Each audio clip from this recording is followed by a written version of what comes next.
Namaste and welcome to Urban Chatterati. This is Abhinav Prakash.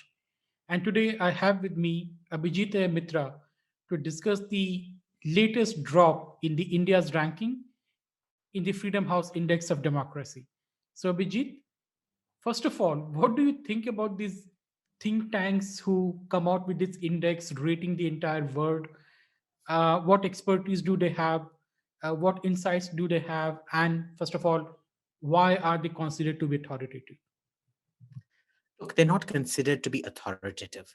The problem is these kind of ratings, if you remember, they started being trumpeted by Modi when he was chief minister of Gujarat, because you remember how egregiously the laws of the land and constitutionality were being violated in order to control him and keep him suppressed as chief minister of Gujarat.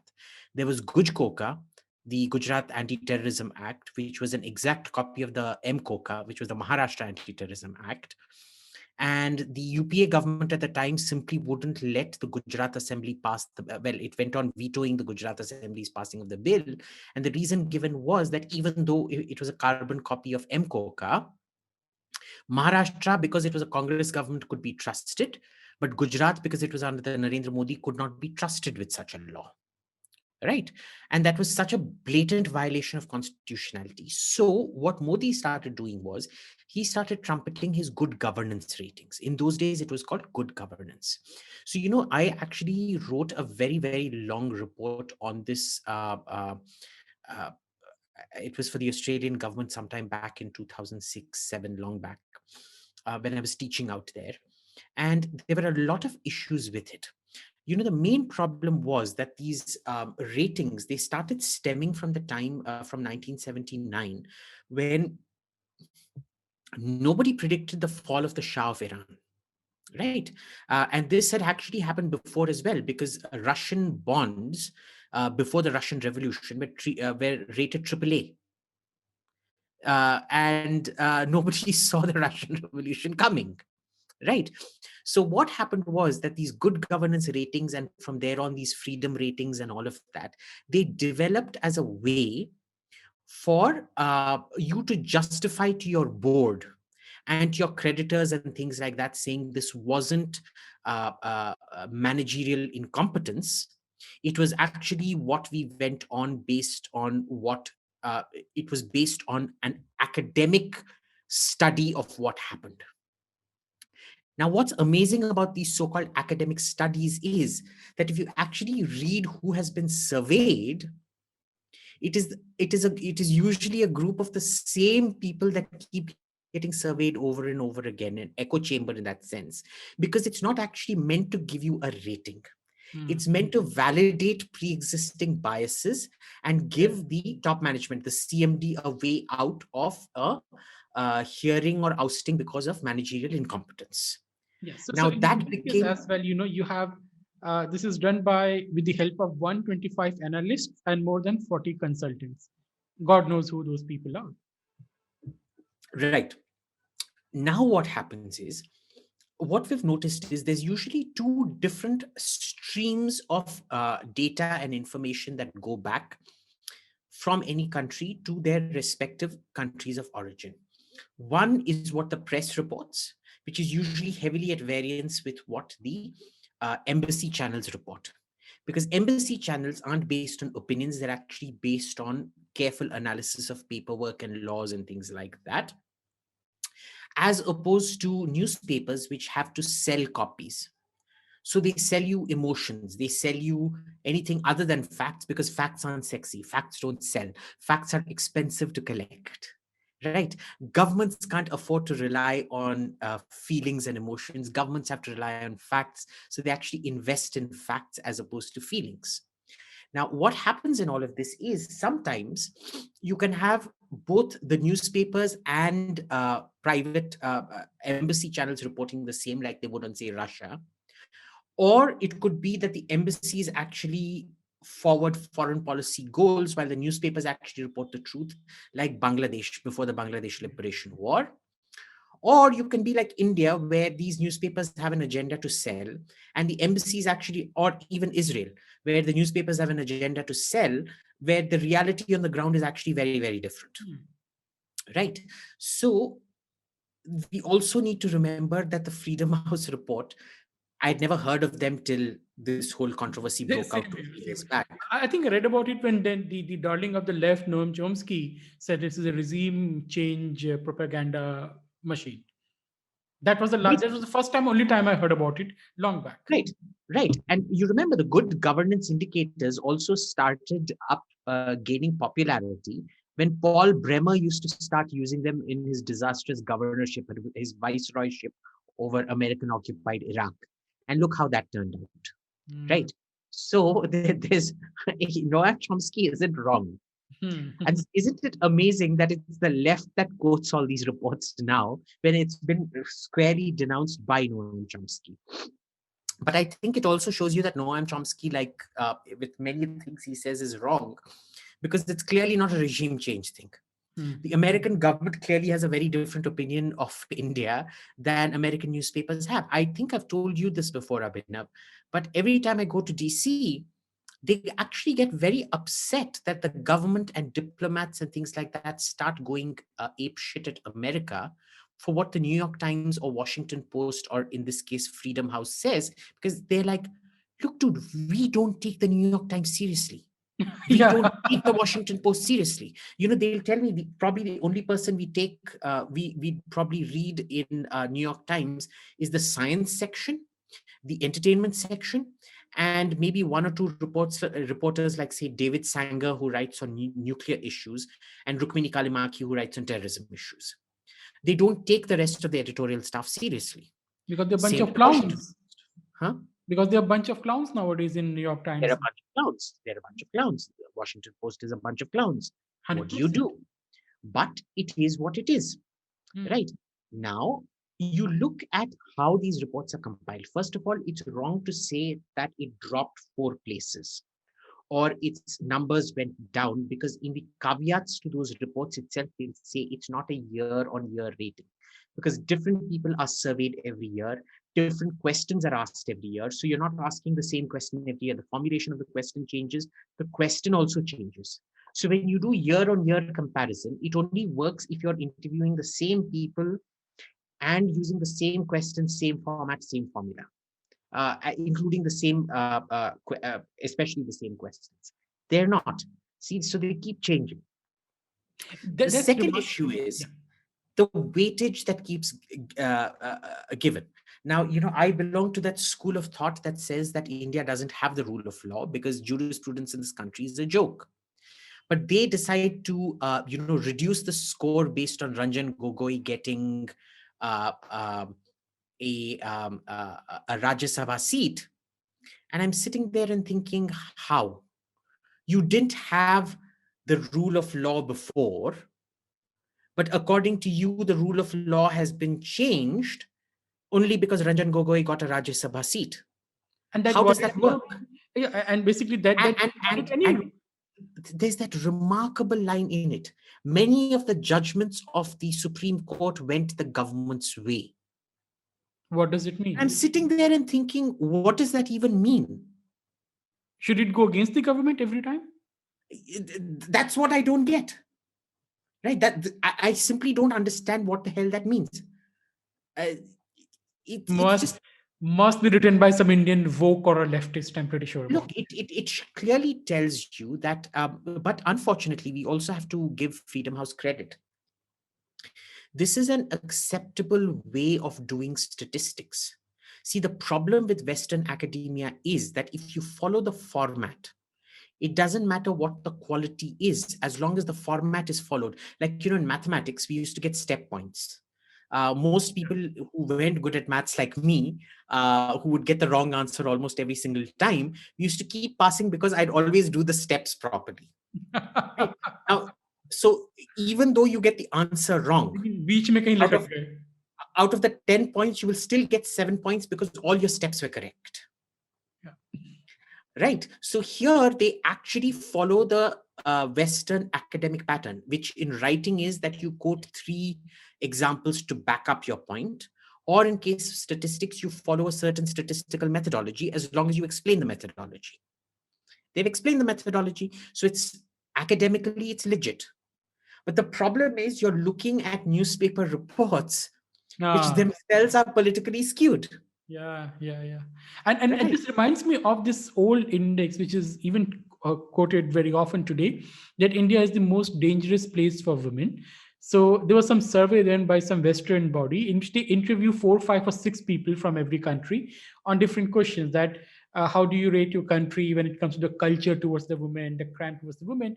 And India was ranked lowest. So perhaps they went to ultra leftist or ultra woke people and asked them question. So they rated India lowest in every category. So So apparently, if you Indian culture towards women is worse than what you see in Afghanistan or you see in Saudi Arabia. So I was quite surprised. How is that happening? so here's the thing: if you look at rapes, Hmm. South Africa usually tops the figure. South Africa's top global leader in in rapes. Second or third usually used to be Sweden. Hmm. Now you think, how is it Sweden? Very simple. In South Africa, the law is so weird that it doesn't even count as a rape unless it's a violent rape. Unless there's actual physical harm done, the statistics won't even be added onto the national rape tally. Right? So the lady in question needed to have been raped and be physically injured in some way. Hmm. Even In today, S- that is the law, you are saying? Even now, even now, that's the statistical collection method. My In goodness. Sweden, on the other hand, the definition of rape is very different. Julian Assange is still wanted for rape in Sweden. Why? Because he had consent, but the lady told him wear a condom, and he did not wear a condom. In spite of which, he still had consent for entry, but under Swedish law, that counts as rape, and that is why Sweden is number two in terms of rape. Usually. It's usually the top five in terms of rape, right? Because definitions also matter. Hmm. Mm. Yeah, fair point. Very Now, important point. uh, there are also other issues out here. For example, in political representation, India apparently loses scores because of CAA, which is uh, removing people from citizenship. Now, the last I checked, one of the essential roles that a government of any democracy, for the democratic process to be carried out validly, legally, and without taint, is to enumerate your population, to to check the validity of their citizenship, and therefore to legitimize the electoral process. Yes. When you are not allowed to enumerate your population and to check their bona fides to vote, that's almost like saying America is not a democracy because it doesn't allow illegal migrants to vote. Yeah. Yeah. Right? You That's can't have that, boss. and first Second, of it all, also makes just very only because of serious. CAA, CAA is supposed to give citizenship to the people, not to take away existing citizenship. Exactly. And there's another issue out here, which is that it says it's based on arbitrary criteria and religion. No, it isn't. What the refugee law is that it only fast tracks you. Yes. It doesn't deny you, it fast tracks you. So, there are fundamental errors. I mean, you can criticize methodology, Hmm. but here there is a fundamental lack of theoretical knowledge. Yeah. There's even a basic factual errors that keep creeping in here. They must have hired And that is Priyamvada very Gopal to problematic. make this report, apparently. Who? Priyamvada Gopal, who Could said be. that Hindus worldwide should be persecuted or something like that. Yeah, This yeah. was passed. Do you And remember she got that? a When promotion the for it, notches. right? Of course, if you hound Hindus in the Western countries, you are fighting fascism. Absolutely. So that's basically what's happened. But there are a few other things we should also go over out here, right? The funniest, of course, is that Pakistan occupied Kashmir rates higher than Indian Kashmir does. I I read think that. that itself, yeah. So you can, even from that, it's quite interesting. India scored a full 12 on 12 on electoral processes. Better than America, I guess. Better than America. Um which there's also, let's look at these numbers. Um, the One sec. Now, one of the things that I do agree on is the 9 on 12 score of the functioning of government because of declining transparency. And like we discussed on GST, like we discussed on demonetization, like we discussed on this new Haryana employment bill, Hmm. these things, they lack a certain consultation, they lack a certain policy rigor. GST, of course, was done very publicly with a lot of consultation, but a lot of these suggestions weren't taken on, and a lot of the flaws that should have been seen, for example, for tax slabs in a country that is so prone to corruption and extortion, how that would only increase extortion, which it did. All the predictions came true. Right now, your tax collectors are essentially tullas living off 20,000 rupee per week bribes from their local neighborhood. So that is actually a fairly accurate downgrading. Though, to be fair, please recall what I said earlier. It is not a downgrading because the questions Yeah. asked before aren't the same as. You So I've can't used the word compare them. downgrade or upgrade quite loosely. Uh, 9 on out of 16 on freedom of expression and belief, I think, is quite accurate, because what happens here is your sedition laws and your speech laws and things like that, and the complete lack of systematic jurisprudence on it, you still don't have a justiciable category. It is so prone to who the judge is, what the state government is, and how those laws are interpreted or not interpreted, and things like that. The The funniest thing I found was that the report says, it claims, basically, that the RSS and forces close to the government have been indulging in activities or activism that are disturbing academic freedoms. What? Yeah. So the last I checked, protesting isn't an academic freedom. Academic freedom is interfering in what thesis you do, in the grading of that thesis, and things like that. I'm so sorry. I mean, when I was studying, really, we were not allowed to say in the class as a student Taiwan. We were supposed to say Chinese Taipei. Was that academic freedom? Well, I mean, look, like I said, it's really quite funny the way these reports are structured, right? You're a They're bunch of clearly, jokes. it's a report by the clueless, of the clueless, and for the clueless. Um, and then you have 7 out of 12 on organizational rights, which I find again quite strange because organizational rights in India are stifling for business and industry. So I really don't know what exactly they're talking about out here. The imposition of curfews. Now, imposition of curfews happens when you have a law and order situation. How are you meant to control a law and order situation without imposing a curfew?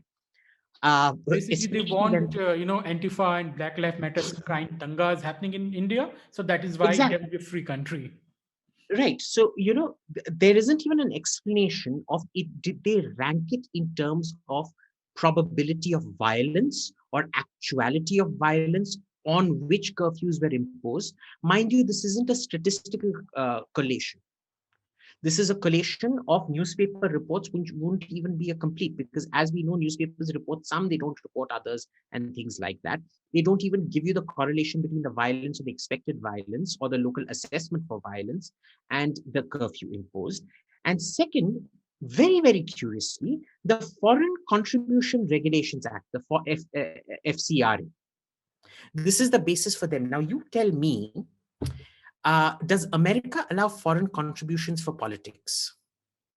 Of course, I don't think so. They don't. Yeah. They don't.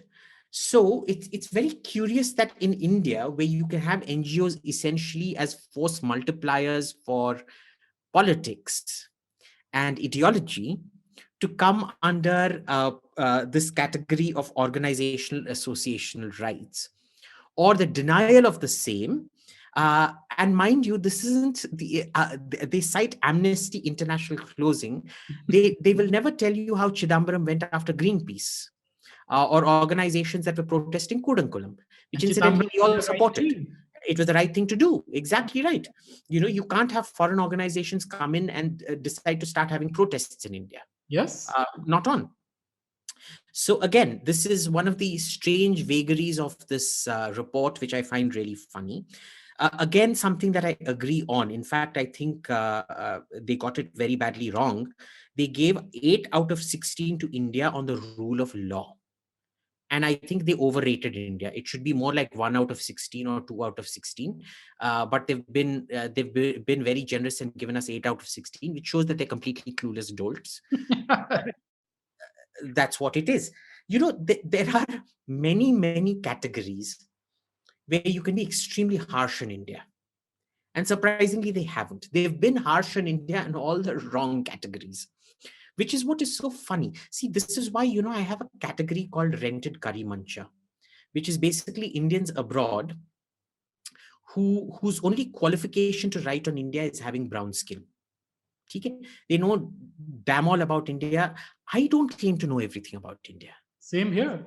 I don't think anybody can claim to know everything about India, but Exactly. somehow these people sitting in Washington DC are our interpreters of India to the Americans and so on and so forth, Good and luck to therefore it comes Americans. under. So this is the category I call rented curry munchers. ठीक है ना? Let it be. It is what it is. If that is what they want to rely on, congratulations to you. I think Freedom House has got exactly what Freedom House wanted was visibility.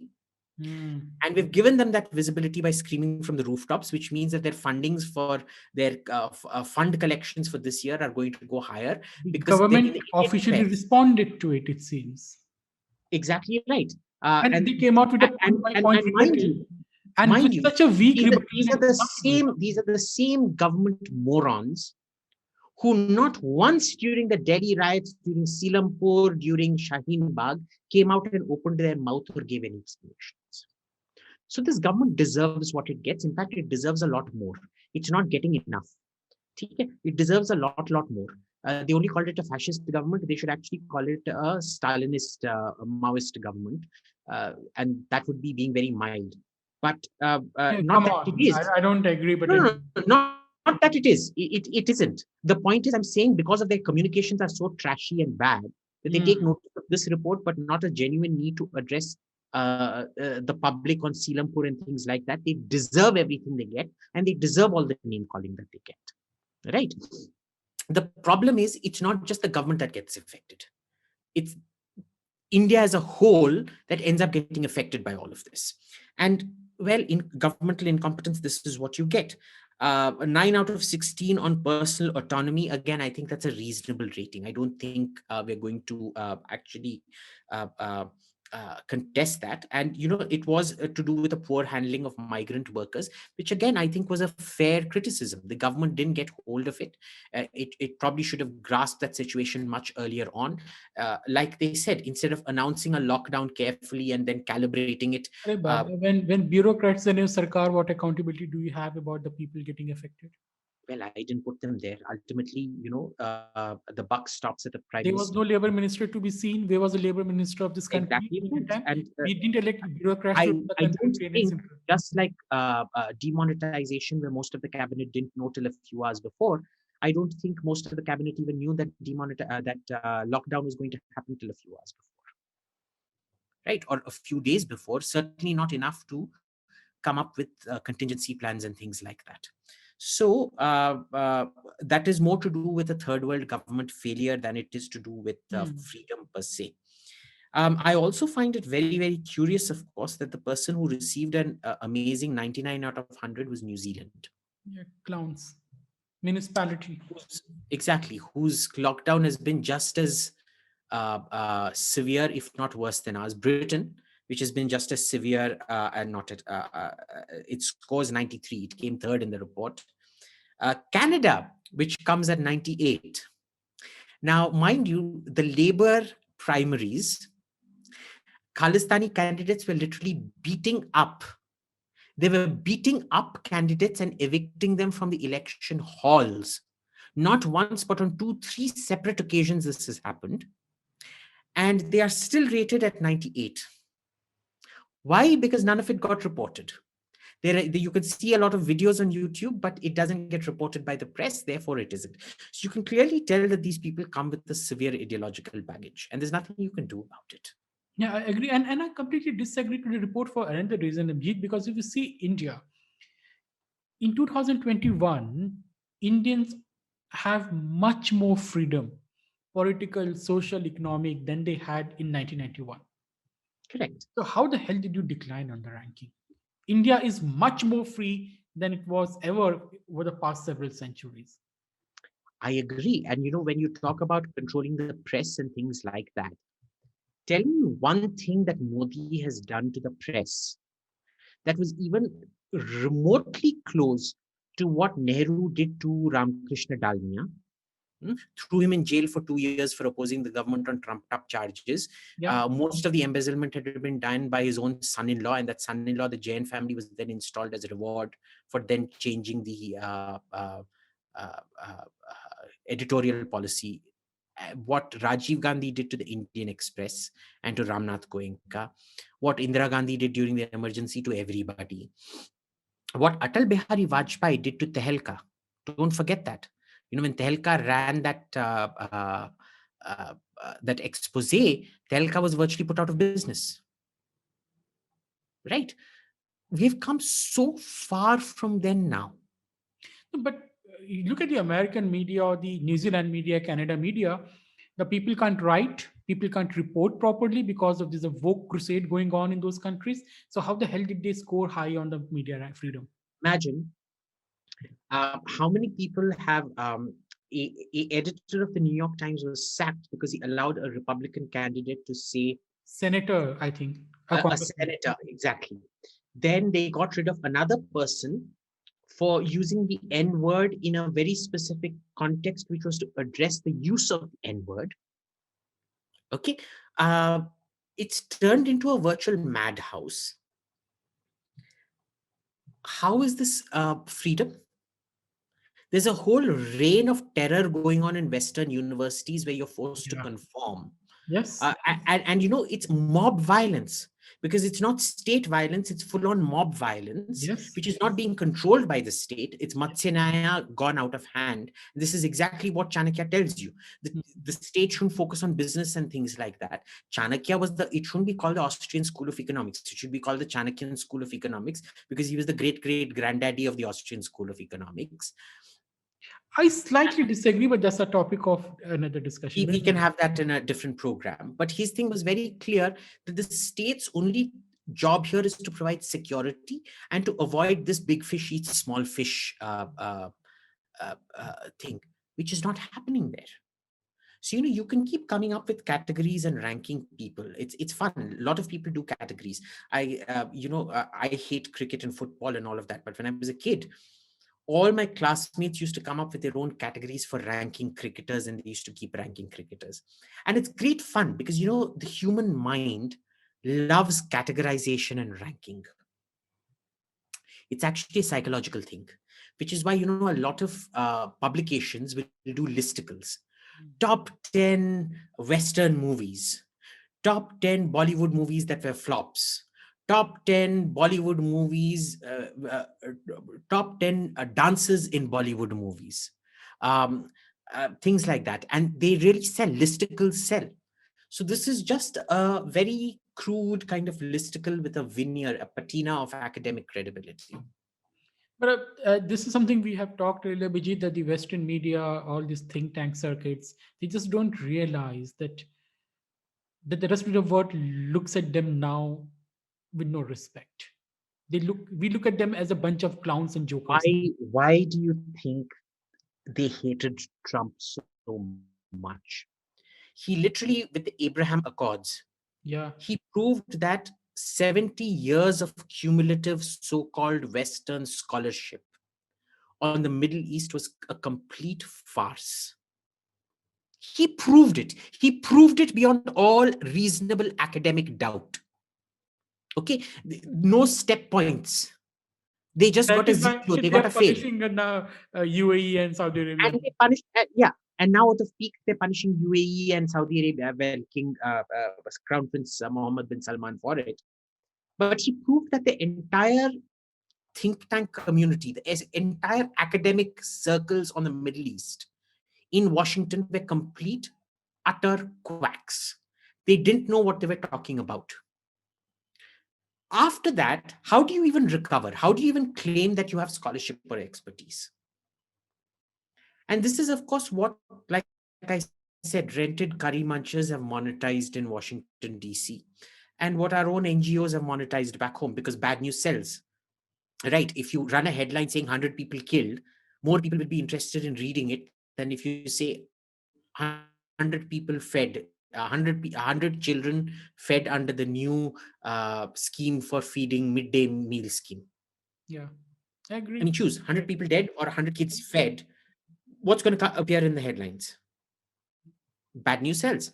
Bad news creates funding cycles. Yeah, Exaggeration creates funding cycles, and that's what they do. agreed. Agreed. Abhijit, thank you for talking to us. And uh, I think we should also start making a ranking of the word. So, what do you say about it, Abhijit? Let's do it, man. Let's Let's do do it. It'll it. be great fun.